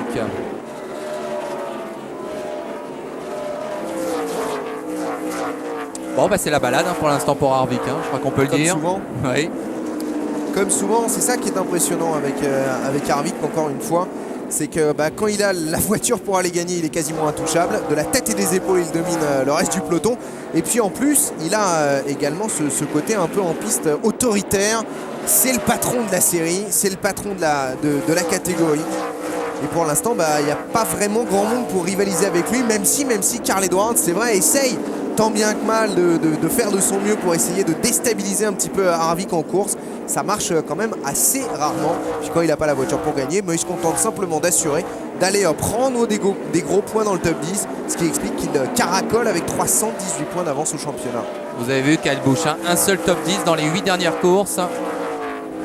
Dans les 10 dernières courses même, non? Je ne sais plus ce qu'il nous mettait. En tout cas, il y a eu une 8e place effectivement la semaine dernière à Gateway. Moi j'en ai eu une 6e à Dover. Ouais, moi aussi. Mais entre les deux, effectivement, il y a eu 7 résultats où il n'y a eu qu'une 13e place comme meilleur résultat. Et une 42e à Chicagoland, une 31e à Nashville. Ouais, c'est un peu moyen en ce moment pour Kyle Busch. Ouais, et seulement depuis le début de la saison, 8 top 10 en 22 courses. C'est vrai que c'est un peu décevant pour le vice-champion 2004. Alors une victoire certes à Bristol, mais on espérait sans doute mieux. Alors Denny Hamlin se maintient toujours, mais il va nous faire la fenêtre maximale. Hein. Il va aller il va à 140. Ah, ouais. Donc il va faire qu'un seul arrêt dans cette course. Étonnant. Et Harvick a pris un tour aussi à Burney-Lamar. À voir si ça va 4 être... secondes d'avance hein, pour Harvick. Alors qu'Hamlin est retombé à la 7e place à pratiquement 10 secondes. Et oui, il attend cette neutralisation qui ne vient plus. Quelle erreur de la part d'Hamlin encore. Et je peux même vous dire que si le sort est vraiment contre lui, il va être obligé de s'arrêter sous drapeau vert. Et juste après, on va avoir une neutralisation, tout le monde va rentrer. Remarquez, quand on cherche, on trouve. Hein. Je veux dire, personne, enfin nous en tout cas, on ne comprend pas pourquoi il ne s'est pas arrêté quand tout le monde s'est arrêté. Ah bah s'il s'arrête sous le drapeau vert, il va perdre un tour déjà. Ah oui, et il ne le récupérera jamais. Ouais. C'est sûr. Alors on a vu Bowyer, hein, 81 tours de déficit. Mais c'est courageux, c'est vrai, c'est courageux. Et Burton, tiens, Jeff de son prénom, qui menace Hamlin Denny. Sur le tour précédent, il y avait quasiment une seconde entre les deux voitures. Vous voyez la vitesse à laquelle Denny Hamlin est en train de rétrograder malheureusement dans le peloton. Alors le chef mécanicien de Denny Hamlin, on va pas le renvoyer à l'école. Oui, mais c'est vrai que ça fait 2 courses où ça nous étonne un petit peu. Bon, on n'a pas tous les éléments non plus, hein. Peut-être qu'il y a un petit souci sur la voiture, peut-être que... Mais bon, c'est vrai que en tout cas c'est extraordinairement surprenant, cette stratégie complètement décalée. De Dave Rogers, hein. Il s'appelle Dave Rogers, le chef d'équipe de Denny Hamlin. Et il commence effectivement à nous surprendre un peu. Bon, en tout cas 130e tour. Ah, ça va vite hein, finalement, rendez-vous compte, on est déjà au 130e tour. Et Burton qui récupère la 9e place. Voilà ça y est, peut-être les affaires. Oh là là, bah alors, dis donc. est-ce qu'il va rentrer? Ah mais alors là c'est clair, faudra interner tout de suite le pauvre Rogers. Mais bon, non, là je crois qu'on va arrêter. Tim Sauter en tête à queue. Payé par Joe Gibbs pour partir en tête à queue, vous imaginez? Pour permettre à Denny Hamlin d'enfin rentrer au stand.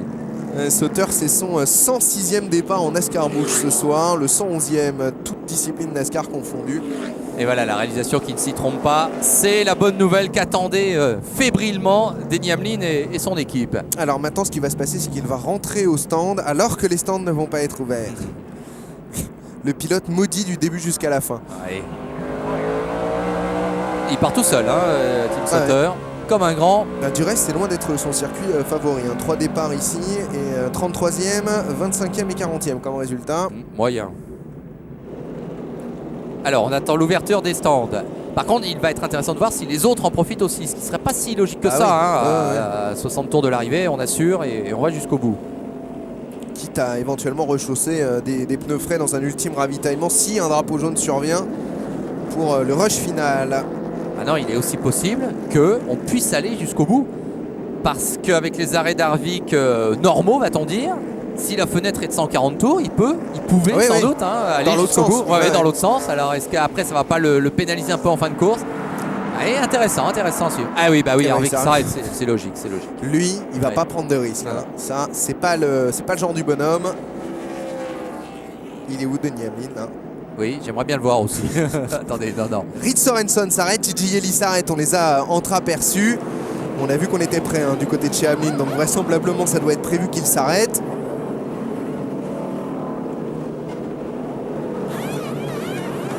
Sorensen, Lewis sont arrêtés. Compton qui vient de passer. Edwards qui s'arrête également. Gigi Ellie, on l'a dit, voilà. Il s'est bien arrêté. Ça y est. Mieux vaut tard que jamais. Oui, mais Harvick, il est déjà repassé, vous l'avez vu. Sorensen, Yeli, ils sont tous passés là. Hamlin va repartir loin. De toute façon, c'est le grand perdant de l'arrêt, c'est certain. Il va repartir juste devant Dan O'Quinn Jr. Et Edwards également. C'est long là. Ouais, ça traîne chez Edwards. Ah, catastrophe. Parce que là, va falloir jouer des coudes. Ça va pas être facile.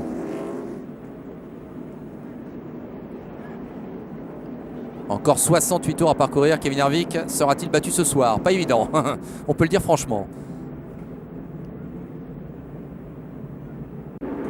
Apparemment, nos amis américains ont laissé passer le restart. Ah oui, on enchaîne tout de suite avec une grosse action dans le peloton là.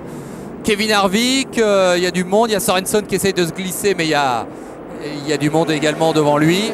Alors le classement, on va faire le point précis, parce qu'après cet arrêt au stand, Harvick devant Sorensen, ça d'accord.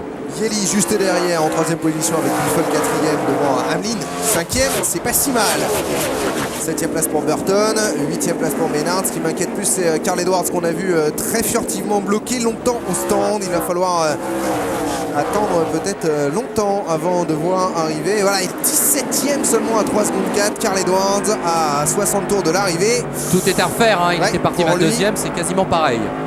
Pour lui, ça risque d'être un petit peu difficile. Et évidemment, ça fait les affaires de deviner qui. Oh là là, nouveau drapeau jaune. C'est ce que j'allais vous dire. Est-ce que vous n'avez pas l'impression qu'il va y avoir un drapeau jaune? Parce que là, c'était... le nombre de voitures qui étaient de fou. Keller et Almirola, est-ce qu'il y aurait... Parce que là, Jason Keller est carrément venu pousser la voiture d'Almirola. Petite explication technique, là. Il va falloir qu'on revoie tout ça. Eh bien, il y a Almirola, effectivement. Et oui, c'est ça. D'accord. Ah là, c'est clair. Évidemment, là, C'est vrai que peut-être là, une le. petite erreur de jeunesse, Aaron Hornaday qui est Oui. évidemment encore dedans, hein, de toute façon fidèle à lui-même. Voilà, Tim tout- Sutter aussi, du reste. Toujours dans les mauvais coups, il y en a, c'est sûr. Et Almirola, là, il va subir un coup d'arrêt parce que pneu arrière gauche à plat. Ah, c'est dommage, il faisait une belle course, Rick Almirola. Bon, en tout cas, il a fait une belle course, hein, même si ça s'annonce un peu plus difficile pour cette fin de course. Voilà, on voit bien qu'il va y avoir contact. Ah ouais, non, mais là, il y va franchement, en Oui. plus, Almirola. Je suis pas sûr que ça ne soit pas peut-être... Puis derrière, Hornaday qui voit pas du tout que devant, il y a une voiture en travers. Et le pauvre qui se fait coincer, Oui. Hornaday. Pour une fois, il n'y est pas pour Oui. grand-chose, mais enfin, en même temps, il avait qu'à le freiner quand il a vu la voiture de Jason Keller complètement en travers de la piste. Hein. Allez, c'est reparti. Harvick toujours leader, Sorensen toujours deuxième, j'ai envie de dire. Et puis derrière, ça alterne un petit peu, mais Yeli, Hamlin, ils sont là aux avant-postes. Hamlin a-t-il laissé passer sa chance tout à l'heure? La question reste d'actualité. Et Carl Edwards, 17e, a-t-il déjà repris un peu quelques positions? Ah bah ouais, 4 déjà. Ah, pour, c'est pas si mal. Carl Edwards. Néanmoins, il va falloir qu'il cravache un petit peu, si vous me passez l'expression, maintenant, Carl Edwards, parce que évidemment, cette péripétie de stand pour lui est tout bénéfice pour Kevin Harvick, qui semble bien parti. Regardez la facilité avec laquelle il a laissé sur place au restart Reed Sorensen, qui semble bien parti, Kevin Harvick, pour aller signer sa 5e victoire de la saison. Ce qui ferait un petit peu de à toi à moi, hein, entre Carl Edwards et Kevin Harvick. En tout cas, les deux grands prétendants au titre sont annoncés, les deux grands rivaux, puisqu'on vous rappelle qu'à Loudon, c'est Carl Edwards qui s'est imposé. À Martinsville, Kevin Harvick a répondu. La semaine dernière, Carl Edwards a répondu. Et peut-être que cette semaine, Kevin Harvick est en train de répondre. Cela étant, c'est vrai que la position sur la piste est importante, hein. On le sait souvent, l'alternative, c'est quoi? C'est sauver la position ou, au contraire, mettre des pneus neufs. Attention, il y a Yeli là qui s'appuyait contre le mur. Et qui va se faire dépasser par Biff, vraisemblablement. Et ça, c'est un circuit où la position est peut-être plus importante que mettre des pneus neufs parce que c'est très difficile de doubler. Les performances des voitures sont équivalentes. J'en veux pour preuve les performances aux essais. Vous m'interrompez Manu, hein, s'il y a de l'action en piste. Entre le 12e Jason Leffler et le 22e Carl Edwards, je vous donne les écarts entre les uns et les autres, entre donc la 12e et la 11e place. 1 millième, 2 centièmes, 2 millièmes, mais même temps, 3 millièmes, 8 millièmes, 19 millièmes. Donc vous voyez, entre voilà, ces 10 places, il y avait exactement 1 dixième de seconde. Du reste, je vous ai arrêté un petit peu pour rien, LFB, parce que certes, Steve Wallace est allé au contact contre le mur, mais derrière, oui, ça glisse quand même beaucoup, hein, pour Steve Wallace. Là encore, il a failli aller au contact. Pas de drapeau jaune en mais tout cas. Mais il n'y a pas eu de drapeau ouais. jaune. Non, il est reparti, mais vous voyez nettement à l'arrière de sa voiture un vrai contact. Hein.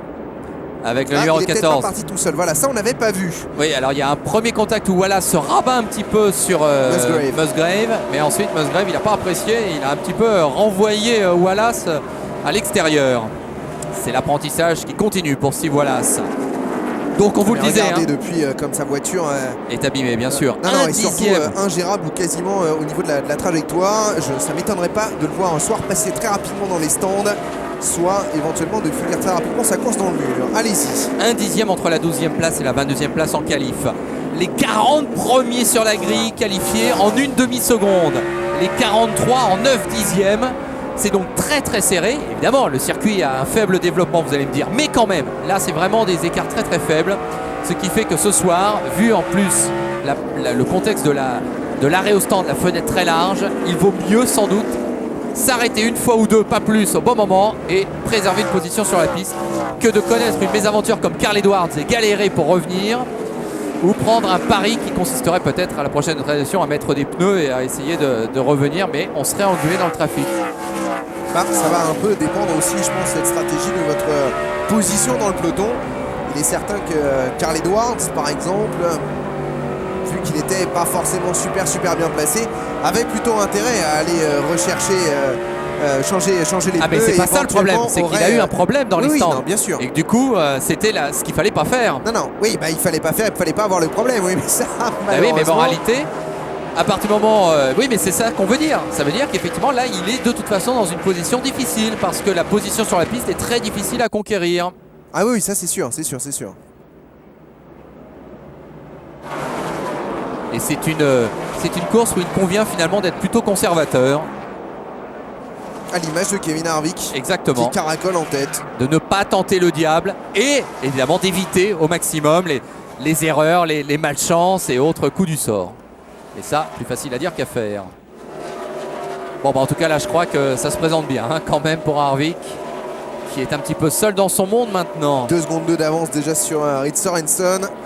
Ça va être très difficile, voire impossible d'aller chercher Kevin Harvick ce soir. J'en ai bien peur. Oh, Hamlin qui a doublé Andretti, qui a essayé du moins, il y a eu contact. Ouais. Oh là rebelote là là peut-être là bien là. parce que là Andretti du coup il va évidemment aller s'appuyer un petit peu pour également marquer le coup hein, suite au contact.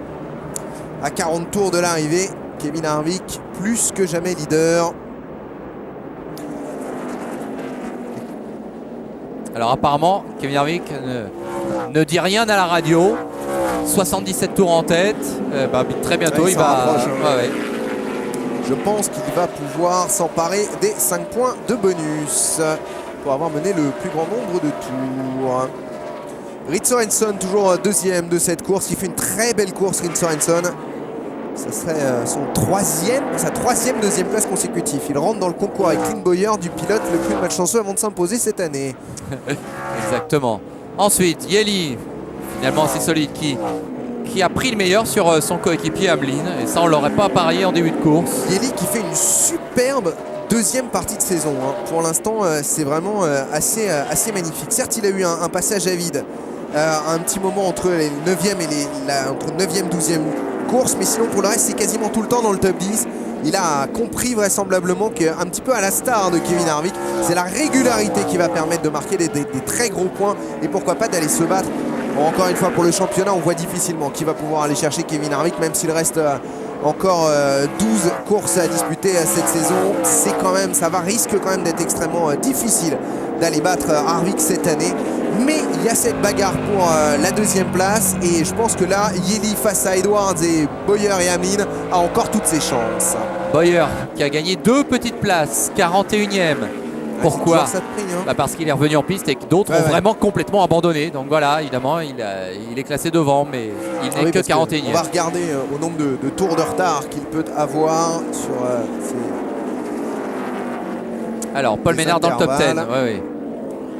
Allez-y, hein, je surveille et je vous dirai le nombre de tours de retard de Clint Bowyer. À 81, j'ai vu. Oui. 81 tours, oui.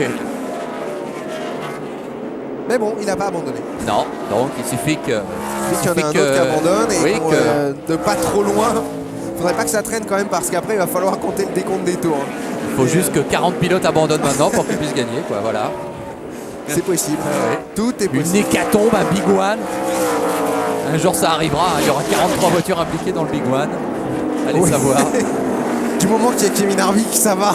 Parce que sinon, je suis sûr que s'il y a 40 voitures qui partent à la faute, je suis sûr que Kevin Harvick arrive encore à s'en tirer. Un petit peu je crois que le record des dieux cette saison. Le record honnêtement qu'on a vu depuis qu'on a la NASCAR sur Motors TV, c'est 27 voitures impliquées dans un Big One. Sur 43, c'est pas mal. Hein, c'était pas mal. Je crois qu'honnêtement c'est notre record. C'était sur quelle piste Talladega. Oui, parce que là, 27 voitures qui rentrent dedans sur Bristol, il n'y a plus personne qui passe, hein, c'est sûr.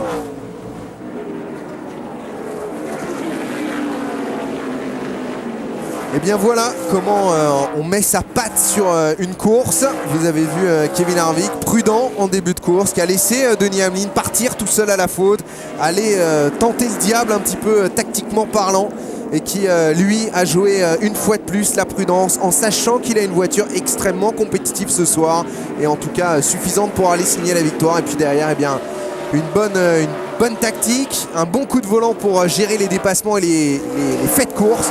Et voilà comment on va facilement signer sa 5e victoire de la saison. Certes, il reste encore 30 tours et évidemment il peut être impliqué dans un accrochage, mais de toute façon ça reste une démonstration que Kevin Harvick nous a fait ce soir. Oui, parce que parfois on semble peut-être un petit peu critique sur lui, mais il faut quand même être honnête, il domine son sujet. Là. Il est vraiment au sommet de sa gloire et là il est en train de nous parler de sa victoire à Indianapolis, mais dans la course Nextel hein, sur le Brickyard. Il a gagné il y a 3 ans et c'est effectivement la plus grande victoire de sa carrière.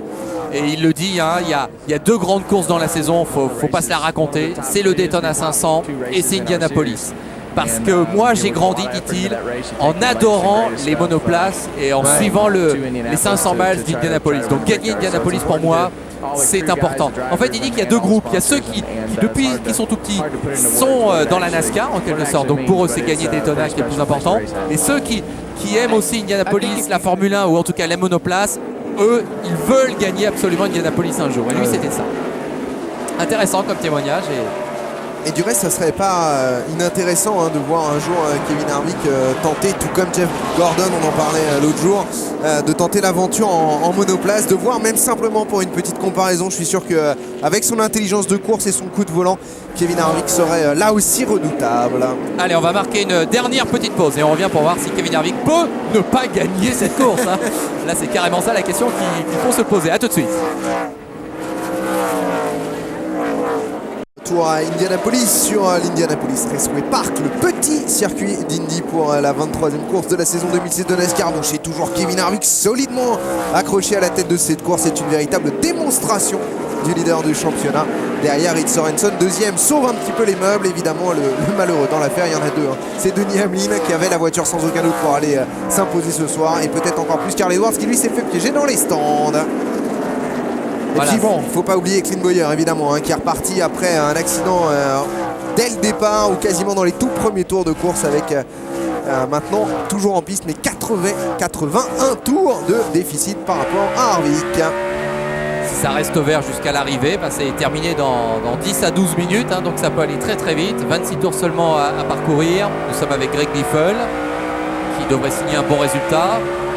Mais on le sait, il ne fait pas l'intégralité du championnat, donc évidemment il n'a pas un grand rôle à jouer sur la durée. Ah, encore qu'il fait quand même pas mal de manches cette saison, Greg Biffle. C'est quasiment le plus régulier puisque depuis le début de l'année, il a raté 4 rendez-vous seulement. Il a 18 départs en NASCAR Busch cette saison sur 22 courses, c'est pas si mal. Et c'est presque à se demander pourquoi il n'a pas disputé le full double duty. C'est ça, parce qu'à ce niveau-là, c'est exactement ce que je pensais. Autant faire un petit effort pour en faire 4 autres. Hein, ça lui coûterait pas beaucoup, je pense, hein, vu que lui, il adore courir. C'est vraiment ça qu'il a dans le sang, hein, la course, la compétition. L'hiver, lorsqu'il y a cette brève intersaison entre décembre et janvier, Greg Biffle fait des barras. Donc, ah bon, comme Robbie Gordon voilà, alors. Même ensemble. Greg Biffle sur le Dakar bientôt alors peut-être. Ça serait pas inintéressant. Ah oui, ça je peux vous le dire. Oui, ça, on serait très intéressé de voir ça. Robbie Gordon, ça s'est pas si mal passé, hein, le passage au sable. Enfin, le passage au sable, façon de parler, puisqu'on sait qu'il est lui aussi adorateur des barras. Robbie Gordon qui, je vous le rappelle, a monté son écurie en Nextel. Hein, soutenu du reste par les magasins Menards. Alors j'ai le sentiment que Harvick maintenant ne prend plus aucun risque dans le trafic. Alors il continue de court-circuiter un petit peu les virages. Mais c'est un peu surprenant cette trajectoire quand même. C'est surtout surprenant que les officiels ne disent rien. Qu'il soit le seul à y aller à ce point-là. Ou alors c'est un privilège de leader de championnat peut-être. Parce qu'on a toujours entendu parler qu'on ne pouvait pas doubler en mettant... mais il ne double pas. Oui, il raccourcit sa trajectoire, il raccourcit les écarts, mais vous remarquerez qu'à chaque fois qu'il est côte à côte prêt à dépasser un pilote, à ce moment-là, il ne plonge pas à l'intérieur. C'est vraiment juste pour se rapprocher ou se distancer des groupes. C'est assez surprenant, mais on ne le voit vraiment pas aller doubler au sens propre du terme. Bon. Mais bon, à ce moment-là, pourquoi est-ce que lui le fait et que les autres ne le feraient pas? Oui. En tout cas, là, dans le trafic, il est d'une sobriété exemplaire. On n'a pas le sentiment qu'il avale tout le monde, mais ça passe régulièrement. Il prend son temps, il ne prend aucun risque. Les top 10 dans 19 des 22 courses. Et un drapeau jaune. Tiens, si, ça peut peut-être... permettre à Carl Edwards de ramarrer un petit peu le peloton, de voir les écarts. Et pourquoi pas sur le restart, on sait qu'il est doué sur les restarts, Carl Edwards.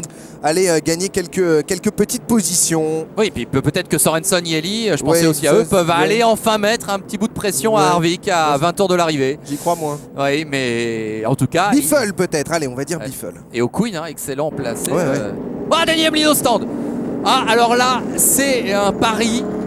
On va lui changer les pneus. Et ben moi je suis pas entièrement convaincu parce que je vous expliquais tout à l'heure qu'à mon avis sur ce circuit la position sur le tracé importait plus que mettre des pneus neufs. Parce que là forcément il va perdre beaucoup de position. Et je vois pas grand monde qui s'arrête à part lui. Denny Hamlin, c'est surprise générale au niveau de la stratégie ce soir. On a un petit peu l'impression, bon passez-moi l'expression, on a un peu l'impression qu'ils improvisent du côté du crew chief de Denny Hamlin. Regardez, tout à l'heure Edward il était quoi, 16e, 17e? Bon, il est remonté 11e. Il a gagné 5 places en 30 tours. Pas beaucoup hein. Si Hamlin est au-delà de la 15e place, là franchement je voudrais bien voir jusqu'où il va pouvoir revenir. Ouais, là je m'interroge, je vous le dis franchement. Ah non, j'ai un doute. Plus que ça, c'est un peu incompréhensible la gestion totale des 200 tours de course du côté de chez Denny Hamlin ce soir. Est-ce que vous voulez gagner une moto, LFB? Ce serait peut-être mieux je pense d'habiter aux États-Unis, mais enfin vous pouvez toujours y aller. Vous avez l'adresse du site, c'est pas motorstv.com, c'est pas le club Motors TV, mais bon ça doit être sympa si on peut gagner en étant européen, je suis pas sûr hein. Si, mais il faut aller la chercher après. Oui. Allez, on va attendre ce qui sera peut-être le dernier restart. C'est vrai que là, ça va nous donner une fin de course peut-être excitante. Mais on a vraiment le sentiment que rien ni personne ne pourra venir empêcher Kevin Harvick d'aller chercher sa 5e victoire de la saison. Voici son chef d'équipe, Todd Barry. He hadn't said a whole lot tonight, you know. We had a plan of when we were going to pit, how we were going to pit. Ouais, on avait une stratégie, on l'a appliquée. On ne peut pas se plaindre. La voiture a été excellente. Pour l'instant, on fait un bon boulot. Ouais. On peut être confiant, c'est sûr. C'est sûr que c'est pas forcément les plus rigolos hein, du peloton, mais c'est sans doute les plus propres ou quasiment. Le crew chief de Rich Sorenson maintenant. Ouais, j'aimerais dire que ça se passe bien. C'est vrai, on fait une bonne course. Et on a un petit peu réduit l'écart qui nous séparait de quelques voitures. On a eu un début de saison difficile. Il y a eu des jours difficiles. Mais aujourd'hui ça se passe bien. On a pas parfois souffert. Ouais, bon, sous-entendu, on se satisfait de cette deuxième place à venir. C'est ça, je vous dis, hein, Rich Sorenson n'ira pas chercher Kevin Harvick, sauf parce que bien évidemment Harvick loupe complètement son restart, mais à mon avis ça me paraît, ce serait surprenant, pourquoi pas après tout, hein, mais ce serait assez surprenant. On va revoir ce qui s'est passé dans cette course d'Indianapolis avec eh bien, dès le 12e tour la tête à queue de David Gilliland qui va percuter le mur. Derrière évidemment l'accrochage entre Ron Hornaday et Clint Bowyer, le malheureux Clint Bowyer qui perd tout alors qu'il était 2e, 3e de la course. Un petit peu énervé hein. 77e tour et le contact pour Bernie Lamar je crois. Bon, je crois qu'il y avait eu d'autres choses. Hein. Oui, on a fait une sélection, mais il y a dû y avoir 2 autres incidents. Je me souviens, tout à l'heure, il y avait 4 voitures impliquées. Là, on n'a pas revu l'image. Donc, c'était une sorte de compilation, mais pas exhaustive, de tout ce qui s'était passé depuis le début de la course. Le fait est qu'on a le sentiment que ça a été une course très rapide. Hein. Il y a eu des neutralisations, certes, mais ça a été à une vitesse assez incroyable. C'est une course très très courte que celle d'Indianapolis. Allez! Là, le compte à rebours est vraiment entamé. Il est où Sorenson? Sorenson, il perd déjà 3 longueurs sur la ligne droite. Alors là, c'est pas comme ça qu'il va aller mettre la pression sur Harvick. Hein. Ouais, et puis surtout, il bloque tout le monde derrière. Donc ça a l'avantage de permettre à Kevin Harvick d'aller tranquillement reprendre son rythme de course. Il a complètement raté son départ. Rich Sorenson. Il y a même Lewis qui se remet devant lui alors qu'il est à un tour. Yeli, remarquez, du reste, n'est pas à mettre la pression sur Sorenson non plus. Hein. Alors, donc il s'est un peu fait surprendre lui aussi. Hamlin, la question, où est Denny Hamlin? Denny Hamlin, 19e. Bon, je peux vous dire, c'est fini. Ah bah oui. Non, 12 tours, là c'est une erreur une nouvelle fois stratégique de cette équipe qui ne laisse pas de nous surprendre. Comment voulez-vous que Denny Hamlin, alors que depuis le début de la course on voit qu'il est extrêmement difficile de gagner une position, comment voulez-vous qu'il réussisse à signer un bon résultat en repartant 19e? Tiens, on le suit d'ailleurs. Justement, qui va essayer de passer par l'extérieur ce groupe. Il peut pas. Mais c'est pas possible. Eh oui, et alors, évidemment. On peut pousser Bernie la main, on va gagner quelques petites positions sur Mike Wallace. Bon, pourquoi pas. On va essayer d'aller prendre une position devant Bernie Lamar. Mais enfin, tout ça, c'est un petit peu laborieux. Et pendant ce temps-là, évidemment, les tours se décomptent et ça va être impossible. Hein. C'est clair, net, précis, concis pour Denny Hamlin d'aller jouer la victoire. Maintenant, il faut qu'il essaye de réduire les frais, on va dire. Alors d'accord, il est sans doute actuellement le plus rapide en piste, mais il est bloqué dans le trafic. 10e position pour Carl Edwards. Je vous coupe LFB, il rentre dans le top 10. Et oui, regardez le nombre de voitures qu'il y a devant Hamlin. S'il est dans le top 10, déjà, ce sera un bon résultat. Ça par contre c'est possible. Parce qu'il remonte quand même pas mal. Il est là, il vient de dépasser Jason Keller, il s'attaque à John Wood maintenant. C'était juste. C'était très juste. Bon, faut dire, il fait le spectacle. C'est lui qui va pimenter cette fin de course. Allez, maintenant il faut faire sauter le bouchon Mike Wallace. Ah, c'est plus difficile. Et attention, il y a Tim Sauter à côté. Est-ce que Ron Arnade est dans le coin? Oui, devant. Attention, Denis Hamlin. Bon, vous me direz, oui, non, c'est sympa cette fin de course à cause d'Hamlin. 8 tours, ça va vite. Ouais. Trop vite pour Hamlin. Il continue Hamlin. Évidemment, il fait de son mieux. Il va maintenant s'attaquer à John Andretti. Stacy Compton est là également. Attention à Ron Arnade. Toujours au contact. Ron Arnade, il va finir. Il n'y aura plus de carrosserie sur sa voiture. Faudrait surveiller également Carl Edwards parce que c'est vrai que Denis Hamlin est en train de bien remonter. Est-ce que Carl Edwards en fait autant? Eh ben non, il est là, Carl Edwards, toujours 10e a priori. On va regarder dans la hiérarchie au prochain passage, mais lui n'a apparemment pas gagné de place, alors que visiblement Hamlin lui en gagne. Il a été sympa Andretti, il s'est écarté. Ça risque d'être un peu court. Alors il y a Eric Crocker. Ah ben non, faut s'écarter. Drapeau bleu, faudrait montrer les drapeaux bleus, mais ça n'existe pas spécifiquement en NASCAR. Même si le drapeau bleu existe en fait, c'est un drapeau bleu avec croix fine jaune. C'est l'équivalent du drapeau bleu en Europe où on signale un retardataire qu'il faut laisser passer un pilote qui va lui prendre un tour. Mais c'est très rare qu'on le montre en NASCAR, c'est vraiment que le leader est bloqué derrière un pilote. Et que 4 tours, 5 tours. Mais dans le trafic comme ça avec un pilote qui remonte, ça on montre pas le drapeau bleu bien sûr. Alors attention, parce que Denis Hamlin, Ron Arnade, ça peut faire des étincelles. Il reste 5 tours, on peut avoir un green white checker. On ne le souhaite pas évidemment, encore que ce ne serait pas forcément pour désavantager Denis Hamlin. Oui mais là, connaissant Arnade, c'est sûr. Ça va être difficile de passer Arnade pour Hamlin, ça risque d'être un petit peu dur. Alors Hamlin serait remonté à la 11e place, qui est bien, mais il ne reste plus que 4 tours, il reste moins de 2 minutes de course. Donc ok, top 10, oui, envisageable. Mais ça ne sera pas le top 5 ou le top 3 même qui pouvait lui être promis quoi. Précision, évidemment, Arnade n'est pas dans le même tour qu'Hamlin. Il est à un tour du leader, mais c'est pas pour ça qu'il va laisser passer. Voilà, c'est important de souligner ça. En tout cas, Rins Sorensen maintenant, il essaye d'attaquer comme un fou furieux pour revenir sur Kevin Harvick. Parce que c'était au restart qu'il fallait le faire et pas à 3 tours de l'arrivée. Parce que là, vu l'écart qui est creusé, 1 seconde 1, vous le voyez, c'est évidemment impossible de rejoindre en 3 tours le leader de cette course, leader du championnat qui va encore accroître son avance. Gigi il est toujours 3e, il faudrait qu'on suive Edwards et rester 10e. Il a justement Denis Hamlin juste derrière lui. Rins Sorensen, le futur coéquipier de Juan Pablo Montoya. On l'a dit, on le répète. Juan Pablo Montoya qu'on verra peut-être, on croise les doigts, la semaine prochaine à Watkins Glen, même si on va vous l'avouer de toute façon de manière tout à fait claire, nette, précise et concise. Ça paraît très peu probable. Ça n'a pas été spécialement annoncé. Pour l'instant, c'est toujours peut-être une possibilité. Ça serait super. Ça serait une belle surprise. On se retrouve en tout cas à 20h45 samedi prochain en direct sur Motor pour la course de Watkins Glen. Là, on reprendra les directs. Allez, le dernier tour, les derniers mètres. Et c'est vrai, il n'y a pas eu vraiment photo. Il était le plus fort et il remporte de nouveau une victoire. Kevin Harvick, plus fort que jamais. Et où va arriver Denis Hamlin? Le voici. Il va sauver une 8e place. Bon bah. Et 10e place pour Edwards. Oui, qui n'a rien fait de bon dans les derniers tours. C'est donc évidemment Kevin Harvick, le grand gagnant de cette soirée, de cette 23e manche de la saison. J'aurais tendance à dire à l'FB, je ne sais pas ce que vous en pensez, mais je crains que le championnat 2006 n'ait trouvé son maître, en tout cas en NASCAR Busch. 5e victoire cette saison, il n'avait même pas besoin de ça pour être encore plus dominateur. Kevin Harvick, on ne l'arrête plus. On va faire les petits comptes. 20e top 10 en 23 courses. Ouais, c'est impressionnant. 22e victoire de sa carrière. Et la 5e de la saison, évidemment. Oula. C'est deux notes dans l'herbe pour Kevin Harvick. C'est rare de le voir aussi démonstratif.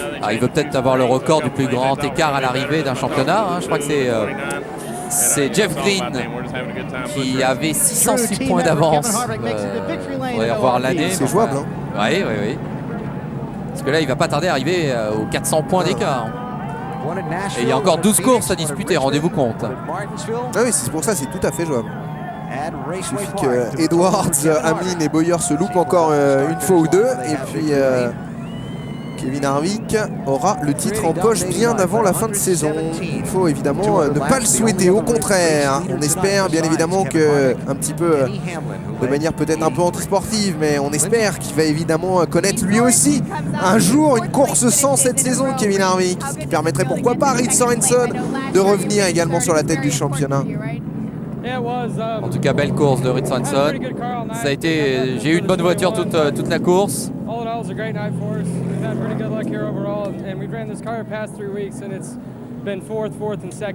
Ouais, on a été 2 fois 4e dans les 2 dernières courses. On est 2e aujourd'hui, donc c'est vrai que là je cite 3 top 5 consécutifs, donc ça se passe bien. Ouais, il est content Sorensen, il revient aux affaires. Je pense surtout que ça lui fait du bien au moral, parce qu'il doutait un petit peu depuis le début de saison avec des résultats largement en dents de scie. Et c'est vrai que lui qui luttait pour le titre de meilleure révélation l'an passé avec Carl Edwards a été largement éclipsé par Edwards, qui est lui-même largement éclipsé par cet homme. Et regardez comme il est content, Kevin Harvick. Et ben voilà, il a gagné 2e victoire sur cette ovale de IRP Indianapolis Raceway Park. Vous voyez, aux 3 derniers restarts, j'ai été assez prudent. Voici Madame Harvick, bien sûr. Mais je vous l'avais dit que je pouvais gagner. Oui, apparemment, il l'avait dit avant le début de la course. Bah, bonne intuition.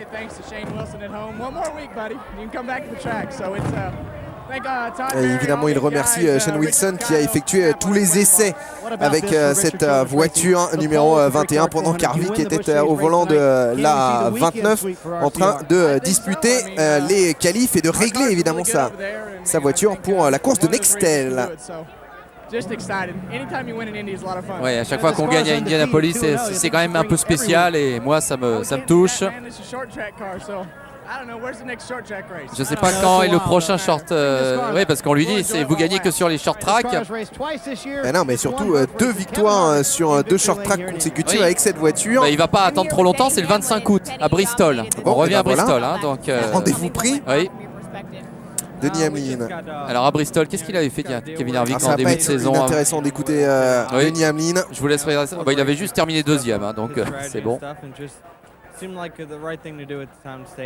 Ouais, évidemment, après c'est facile de se rendre compte que ce n'était pas la bonne stratégie, mais sur le moment, c'était un coup à tenter, on y croyait vraiment. Non, je suis pas trop déçu. Pas déçu, évidemment. Bon, il est dans le top 10, hein, et puis bon, il a tenté un coup, ça marchait pas, même si c'est un peu à la surprise générale que le choix de cette tactique. En tout cas, ça n'est pas passé pour Denis Hamlin, mais il a essayé. Néanmoins, c'est la 2e victoire cette saison qu'il laisse filer. Il ne faut pas qu'il en laisse trop filer non plus parce que, évidemment, les points et les écarts se creusent très vite. Alors, si nos comptes sont bons, je ne sais pas si on va voir les points au championnat. On vous laisse voir la confirmation du classement. Kevin Harvick a maintenant 374 points d'avance sur Edwards. 473 sur Hamlin, 534 sur Bowyer et 636 sur Yelly. Voilà. J'ose dire que c'est le cas de figure le pire, à savoir que ça se creuse en tête et après tout le monde est à 100 points à peu près l'un derrière l'autre. Donc ça veut dire qu'il n'y a même plus vraiment de bagarre. Chacun est bien à sa place.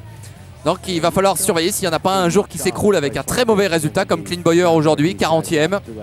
Clint Bowyer qui perd une place au championnat. Hein. Hamlin passe 3e au championnat, Bowyer passe 4e. Sorensen doit gagner aussi pas mal de places au championnat. Sorensen en gagne 2, effectivement. Il passe de la 13e à la 11e place. Et Biffle en gagne une, passant de la 8e à la 7e. Kyle Busch passant lui de la 7e à la 8e. Ah bah, justement. Donc c'est ça, les comptes sont bons. Les comptes sont bons. À peu près 100 à chaque fois, ou presque. Et puis après, il y a un trou entre Yelly et Ménard. Ménard, premier régulier de la Busch. C'est serré entre Ménard et Busch. Ouais, Biffle, Busch. Ouais, il y a 50 points d'écart entre 3 pilotes. C'est déjà un petit peu plus loin, 9e. Et puis Kenny Wallace, 10e. Bon, bah écoutez, la tendance se confirme pour cette saison, c'est vrai. Et oui, il va falloir aller brûler des cierges pour souhaiter qu'ils connaissent enfin quelques petites misères d'ordre mécanique Kevin Harvick pour entretenir l'intérêt de ce championnat 2006. Alors, est-ce que ce sera Watkins Glen samedi soir en direct avec vous Manu et moi-même? Eh bien, on verra ça. Merci en tout cas de nous avoir suivis aujourd'hui à Indianapolis et donc à bientôt sur Motor TV pour la suite de la NASCAR Busch. Salut à tous. Et on compte sur vous pour Watkins Glen. Salut!